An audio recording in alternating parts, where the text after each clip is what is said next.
Hey guys, it's Dr. Justin Marcagiani here. I am with Evan Brand. Today, we're going to be talking about functional medicine solutions for headaches. Evan, what's happening, man? How you doing? Oh, I'm doing really well. We were looking through some little papers here on headaches. This is a big problem.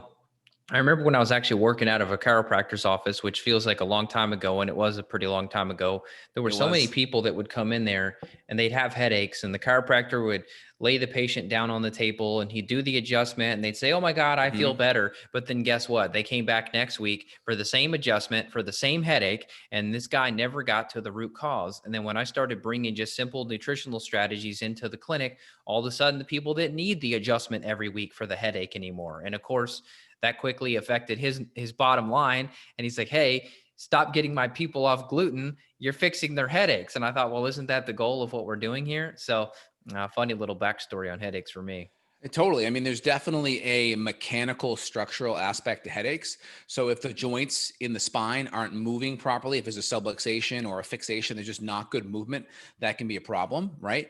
Especially like if the atlas, that C1 and C2 aren't moving properly because your head sits on top of that, that can create a lot of neurological imbalances and muscular imbalances, of course. And then just people sitting all day, right? What does that do? That's going to just create this forward head posture, and that takes these muscles here and makes them really tight.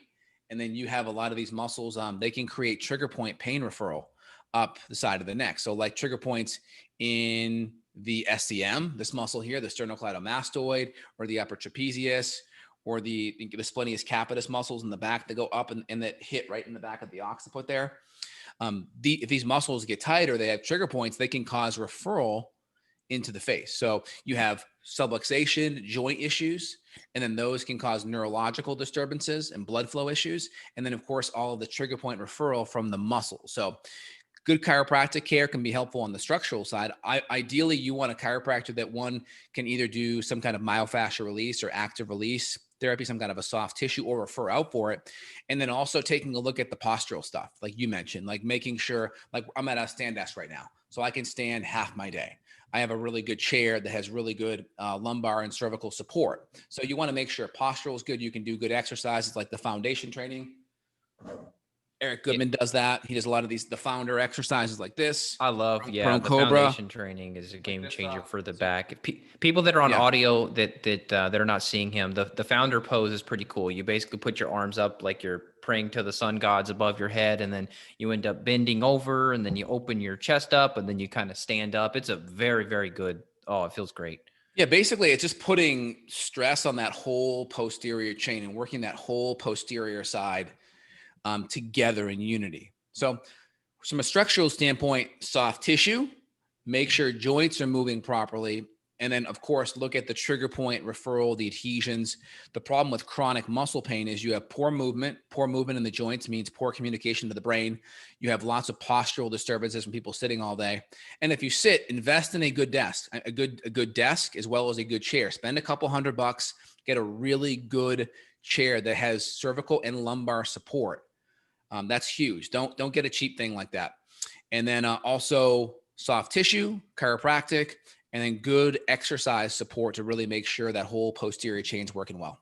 So you're saying the experience I was witnessing where the chiropractor was adjusting someone, that could have been legit in terms of the therapy, meaning if someone was sitting on a terrible chair all week, every week, they come in Friday for their headache adjustment, the headache goes away for the weekend, then they're back next week for the headache. You're saying, yeah, legitly that could have been a structural postural thing that he was addressing. But then at the end of the day, maybe it was the diet piece, like I mentioned, even just simply getting a lot of these patients off gluten. They noticed that they only had to come in every 2 weeks or every 3 weeks. So is it, would you then say that the food allergens were contributing to increased inflammation, maybe triggering these nerves to be more sensitive? Or what do you think the diet, how would that link into the structural component? Yeah. So the diet does two things, right? The diet, one, increases an environment of inflammation. The more inflamed you get, the least amount of blood flow, less blood flow you get to the muscles, less blood flow you get to the nerves. So there's going to be less communication, right? It's like you're on a microphone and you start to get near static, right? And you start getting static. It's kind of like that. So if we have a lot of inflammation, what starts to happen is the muscles start becoming less pliable, more like beef jerky versus soft and supple. And then that affects the nerves as well, because the more inflammation there is, that's going to affect nerve communication. And then, of course, the more inflammation there is, and if we have bad posture and we don't move, then the joints can become a little bit stuck and maybe out of aligned or subluxated. So it could aid to the inflammation, which then makes it harder for the muscles to work, thus harder for the joints to work and the nerves to work. That's number one. And then number two, things like gluten have shown to actually decrease blood flow to the brain, to the frontal cortex. So you have blood flow up the garden hoses on the side of your neck called the carotid artery. And there's studies on this talking about gluten decreasing blood flow and creating inflammation in the brain. So one, it's going to do it via structural mechanisms of the nerves and muscles and joints from an inflammation standpoint. Structural two, it's going to affect blood flow and drive up inflammation to the brain, which then can create more neurological activation, immune activation in the brain, which can create symptoms of head pain there too.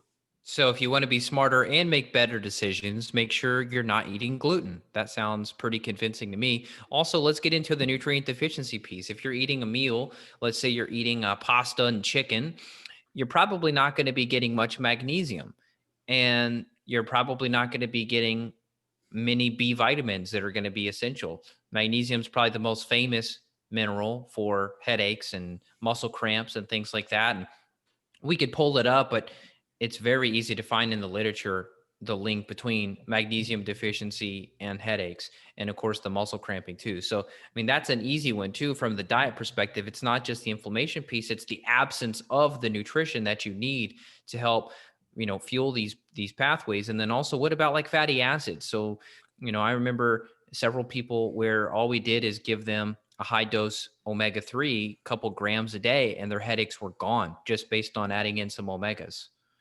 Yeah, so there's a couple other components with headaches, right? So of course, like you're just highlighting nutrients. Like your brain needs certain nutrients to run and function. So if you look at a lot of these natural migraine supplements, you'll see a couple of common things. You'll see like B vitamins, especially like niacin in there. You'll see things like magnesium in there. You'll see B6 in there. These are really important things.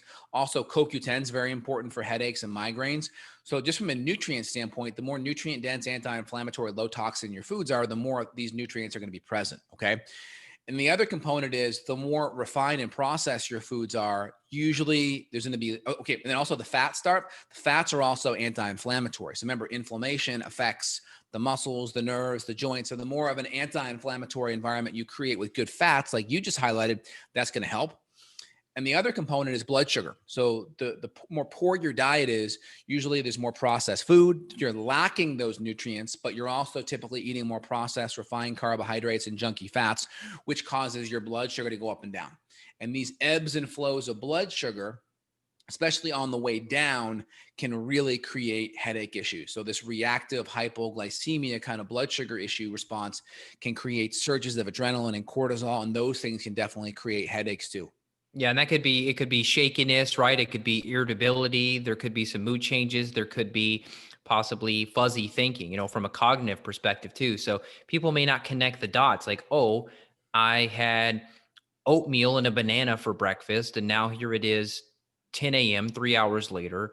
My blood sugar's crashing. Not only am I irritable and anxious, but all of a sudden I'm getting a headache. What is it? Is it the fluorescent lights in my cubicle at the office? Which, yes, it could be. Fluorescent lighting is a big trigger for headache. So it could be some environmental cause too.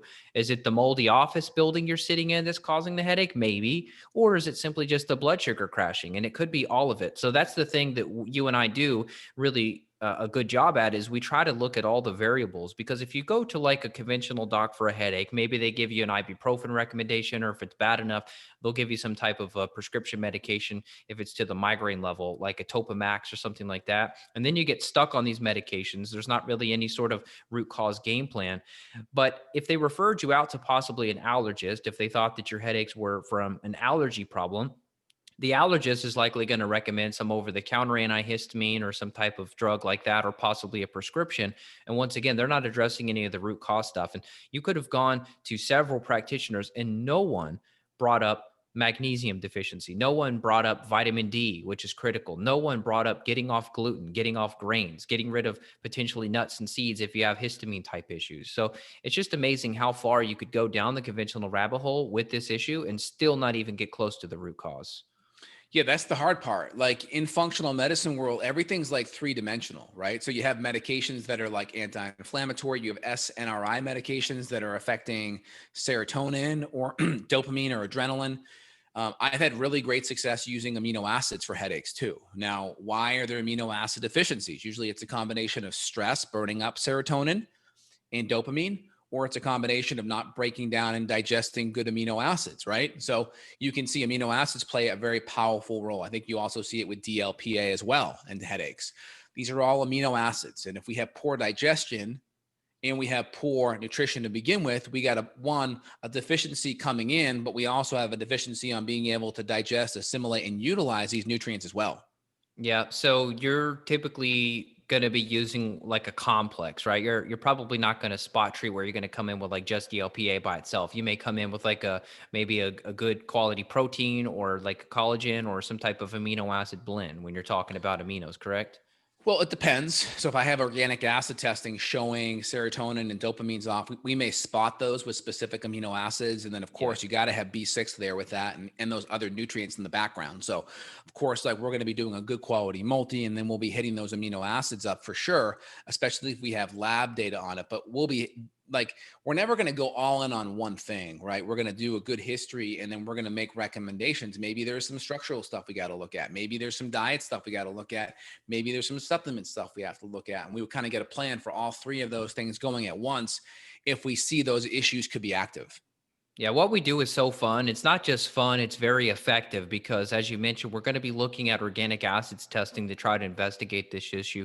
We may be looking at stool testing too, because I know you and I have both seen countless times where we'll see gut inflammation, and that may manifest in terms of headaches too. So, gut inflammation is not just, hey, my gut feels inflamed or irritated.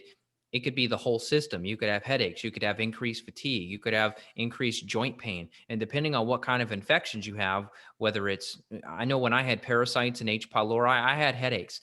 Now, what was the mechanism? Well, hard to say, but I would say one mechanism was my digestion was terrible. I had diarrhea. You could diagnose me with IBS. That's what the conventional doctor actually said was, hey, this is just IBS. Of course, that doesn't address the infection. So I think that's one other thing that we should bring up is that if the diet's dialed in, we've got someone listening saying, hey, look, I'm doing paleo or autoimmune paleo, or I'm doing magnesium supplements. My vitamin D's good. I'm off gluten. Why do I still have headaches? Well, then I would look at the gut, and then I would look at some of these environmental causes as well, because we do know that toxins of various types, whether it's mercury, cadmium, aluminum, any kind of heavy metals, those can affect the brain. Those can affect headaches, mold toxin, mycotoxins, Lyme, co-infections. I mean, I'm opening up a lot of can of worms here, but this is what we do. We try to get all of the potential puzzle pieces and then arrange those in the right order to get you feeling better. Totally 100% agree. So you got to look at everything, kind of get to the roots, the root cause for sure. So very important. So in regards to different headaches, of course, we have like cluster headaches, we have regular headaches, which kind of, cause pain in the head, upper neck. Of course, we have migraines, which are more going to be extremely painful headaches, right? Usually there's going to be more intense. There's going to be kind of that open book kind of sensation. Maybe you'll have a little bit of an aura. There'll be some eye issues, more intense.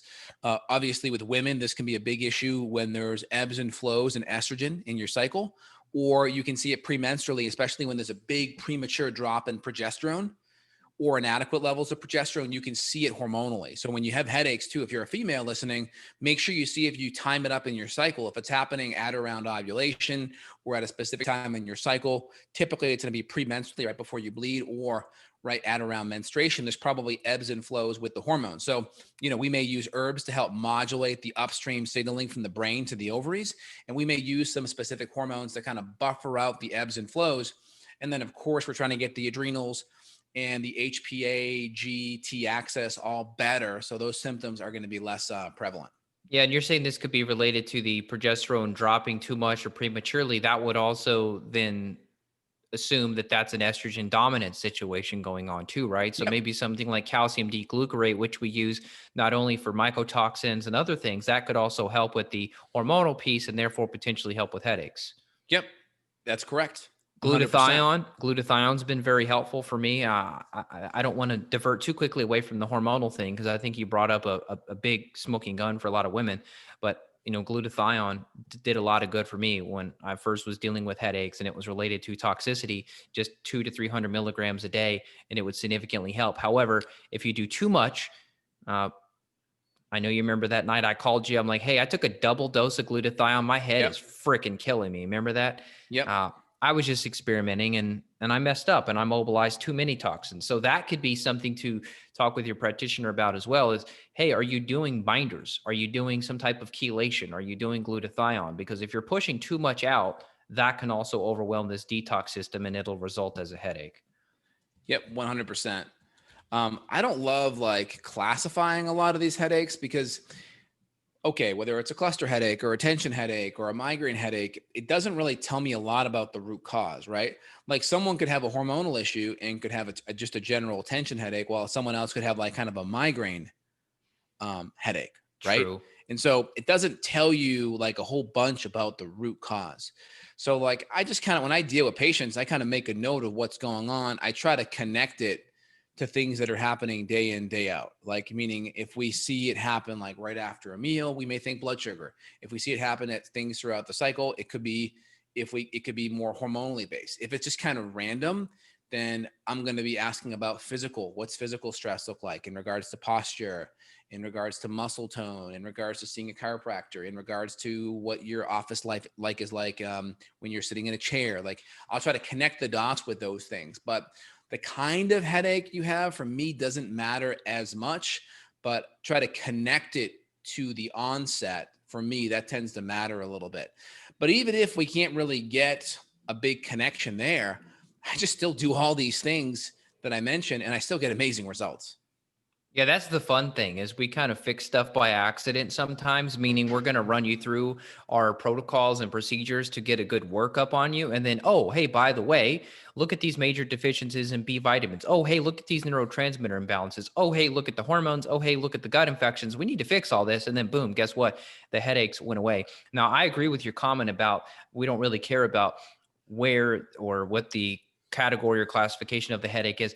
I would agree, except for the occipital, the back of the head headaches, because for me, that definitely is 100% linked to Bartonella, which is a type of infection that you can get from fleas. So if you have cats, if you have dogs, Yeah. if you're not keeping up with their flea preventatives and you get a flea on you, they do transmit Bartonella. Mosquitoes, there is some talk about mosquitoes transmitting Bartonella. And then, of course, most infamous are ticks transmitting Yeah. Bartonella. And I can tell you on the back of the head, man, it gets really tender. Unfortunately, I've had a lot of issues with Bartonella, and I will notice just it's tender back there, and I haven't really linked it to anything else. Now, maybe it's structural. Maybe I'm talking to you right now, and I'm kind of turtle heading forward by accident to make sure I'm talking into the microphone. But I think Bartonella is definitely a big back of the head Yeah, it's situation. good to know. It's good to know that. It's good to have that history. I mean, you could have back of the head issues though, just from forward head posture, and then these muscles, these capitis muscles that connect in the back, could also get overly tight as well, just from poor posture.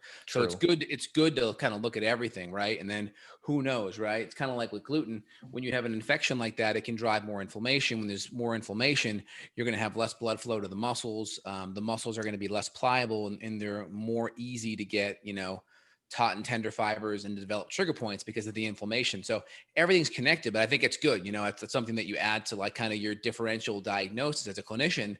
Okay, good. Back of the head. We'll keep an eye out for co-infections. We'll keep an eye out for these underlying issues as well. I think that's smart.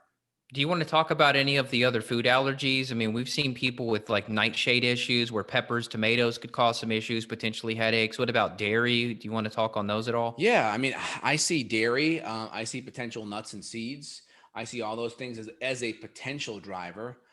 It's unbelievable because, like, having done this job for over a decade and seeing thousands of patients, you have common things that are just like the most common, like gluten and dairy, right? And blood sugar issues. But then sometimes there's just weird things like, okay, eggs. eggs cause a problem. Well, eggs are a really awesome kind of paleo food. It's sucks that you can't eat eggs, but eggs are a great food. And that's crazy that that's causing your headache. Wow. Okay. So we'll just keep an eye on that. That's why, we have a pretty strict elimination diet that we follow in the beginning just to rule out those variables. Because even things that I want that patient to be able to consume, and I'm like, man, I wish I could have eggs, but sometimes they can't. And that can get better over time as we heal the gut and as the immune system gets better and the gut gets better. So even that can still be healed over time for sure.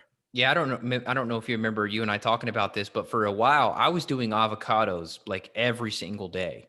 And then all of a sudden I just had major pressure in my temples. I mean, it was like my head was being squeezed in a vice. I thought, oh my God, what is this? So I just went through the diet and started tracking things and discovered it was avocados. So I think I was just doing too Could it much be of them. histamine? Yeah, and that you have tyramine stuff, things like chocolates and wines and cheese, right? The tyramine kind of amino acid compound can drive headaches in some people as well, right? And so that's where it's nice to do that kind of investigation. Hey, is it connected to avocados? Is that a food allergy thing? Is it a histamine thing, right? Could it be a histamine? Right? We know headaches. You would think there's a lot of constriction in the brain vessels, right? With headaches, it's actually the opposite. There's a lot of vasodilation in the brain vessels. And things like histamine actually drive vasodilation. That's why, like, when you bump your elbow, right? Well, there's a histamine immune response happening. Well, does your elbow become more swelled or less swelled when you bump it? Well, more swelling. Well, why is that? Because histamine is actually a strong vasodilator. It opens things up to help get those immune cells in there to go after the inflammation. So, if we see things like histamine being a driving factor, we'll keep an eye on that. I mean, that's important to look at.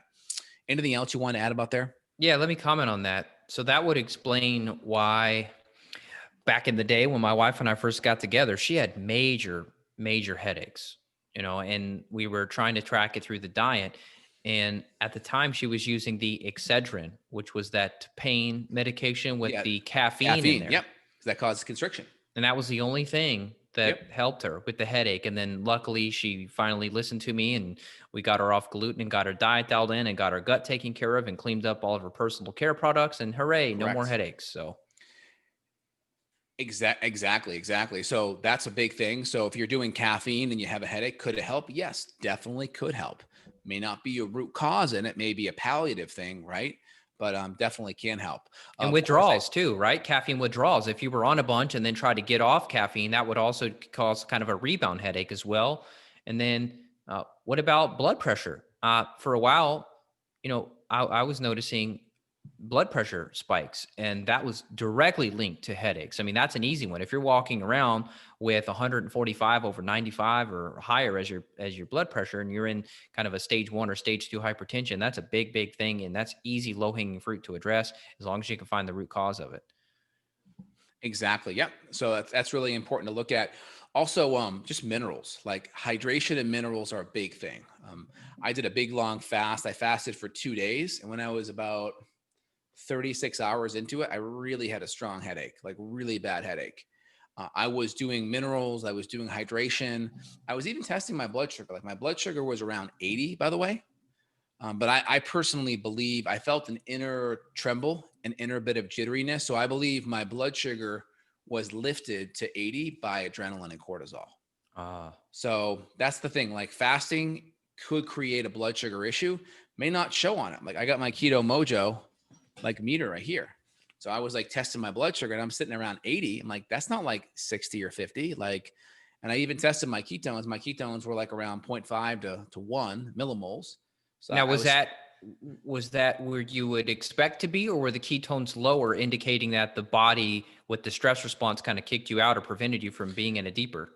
I think it kicked me out a little bit because I'm typically at about zero point 0.5 anyway without fasting. So, and I tested, I tested every now and then. I was at 0.5, zero point 0.7 last week. Now I keep a very low carb, high fat breakfast, right?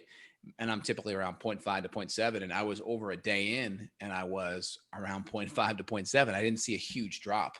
Now, in 2 days, I dropped 6 pounds of weight just from water and not having anything on my body. So I was losing a lot of weight on that side of the fence. But in general, fasting could potentially be a blood sugar stressor, even if it doesn't show up on the meter, because you could have other hormones picking it up.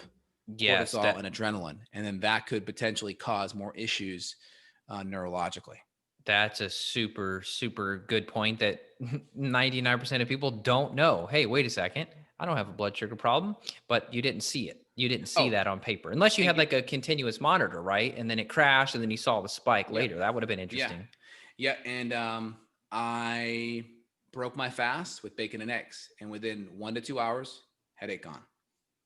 Cool. So what do you Yeah. think? What was the magic remedy in the bacon and eggs that cured the headache? Oh, I mean, it's going to be nutrition and blood sugar. Yeah. I mean, it's a stress response. If your body doesn't get nutrition for 2 days, like actual nutrients, your body's going to be like, what's going on here? So there's going to be a stress response there, especially when I'm used to having a nutrient dense diet. So just getting lots of good fats, lots of good proteins in there, just stabilize things out. And so that's why if you're going to fast, if you're going to do a fast, also I worked for 2 days when I fasted. So I generally recommend keeping your fast on non-stressful days where you can relax and chill out. That way you're not under as much stress, and you're not, because the fast is already a stressor. And so you don't want to add more stress to that. And so ideally finding days where they aren't that stressful if you're going to do a 24 or 36 or 48-hour fast. If not, intermittent fasts are probably the best, because then you can still get all your nutrients in like a 6-hour window and still have a lot of those fasting benefits, which is probably better. It's easier to do. Yep. And it would be nice if we could get everyone to somewhat of a stable level of health, because since fasting has become kind of a popular, I guess you'd call it a trend. I hate to call it a trend, but I guess it is. You've got so many people doing it as a starting place. Like they'll go from a conventional diet and then they'll just start doing fasting. It's like, you're already nutrient deprived. You really need to get like healthy with your diet first and then do it. Yeah, dude, this is 100%. Like, let's say the average person's eating this many calories, right? And the nutrient levels are here. So I'm kind of making hand gestures. High amount of calories, low amount of nutrients. What's the easiest first step here? Is let's just increase the nutrients, right? And balance the macros. Like, why are we going to cut all the calories, AKA nutrients, down if they already have a lot of calories and they don't have a lot of nutrients? That doesn't make sense. It's not the low hanging fruit, right? It's like taking someone who hasn't exercised in a while and just throwing them into a CrossFit class. They're going to be overly sore, overly achy, and they're going to have an aversion to it in the future. Yeah, the aversion's key, because then they'll say, "Oh my God, fasting was terrible." It's like, Terrible. well, how do you? That's kind of you gotta break that down for me. What do you mean? What were you eating before then? What were your stress levels? Like you said, were you working? Was this on the weekend when you weren't stressed? What was your blood sugar? Did you right before you fasted? Did you do a Reese cup? You're like, I'm gonna have one last piece of cake and then I'm gonna do a 3-day fast. I mean, what was it? Yeah. So I mean, like my favorite kind of fast day in, day out is I'll have like a simple something kind of fat in the morning, and then I won't eat till like 5 or 6 p.m. that night. And I'll just do a little bit of bone broth at night or in the afternoon. I like just something simple like that, kind of rest my tummy for 8 to 10 hours, have a nice bigger dinner. So if I'm going to go out to eat, I'll do a lot of that sometimes just so I can get my appetite up. And if I consume a little bit of extra calories at night, it's okay, because I'll have a little more metabolic flexibility to handle it. we'll do a all about fasting podcast soon. If you have questions, specific concerns, experiences you want to share about those, please, if you're watching on Dr. Justin's YouTube channel, let us know. But we should do a whole thing on that, because I think there are good ways and bad ways to do it. And I think we have before, but it's always good to do updates on those. 100%. Totally agree. So blood sugar stuff, nutrients, right? B6, B vitamins, riboflavin, niacin, thiamine, herbs, ginger, feverfew. We already talked about magnesium, I think. And then, of course, things like 5-HTP and tyrosine can be really helpful. But again, not for everyone. Those are really good things out of the gates. CoQ10 is another important nutrient, keeping the inflammation down via some of the bad foods we chatted about, gluten and dairy and refined sugar out of the gates. And then look at some of the structural components. Is the structural component a root cause thing, or is it an association with other inflammation stuff happening hormonally or in your diet? So you got to connect the two. And sometimes you may have two issues you have to address at the same time. You may need to see the chiropractor or the massage or the soft tissue or make postural changes while you change your diet and do other things. Sometimes you have to do both. So it's never just like a one-off kind of thing. It's always good to do both, especially if you want results faster.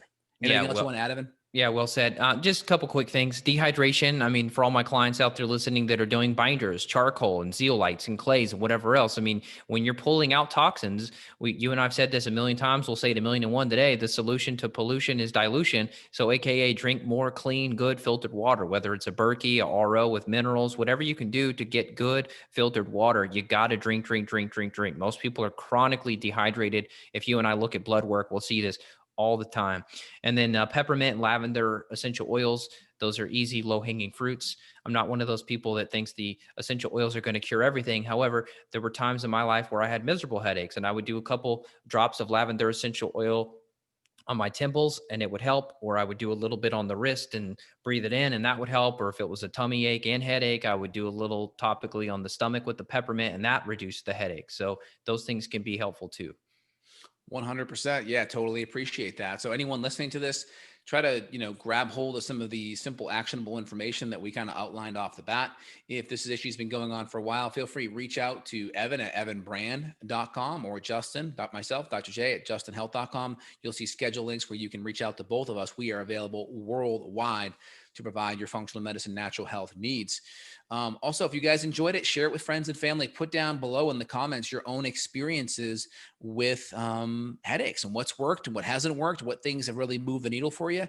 And we really appreciate a review, an iTunes review from y'all. So evanbrand.com/iTunes, justinhealth.com/iTunes for a review. That'd be amazing. Evan, anything else you want to leave us with? No, that's it. You did a great job. Thanks for the conversation. It's always a blast, and we'll be back next week. Excellent chat, and you have a good one. Take care. Bye.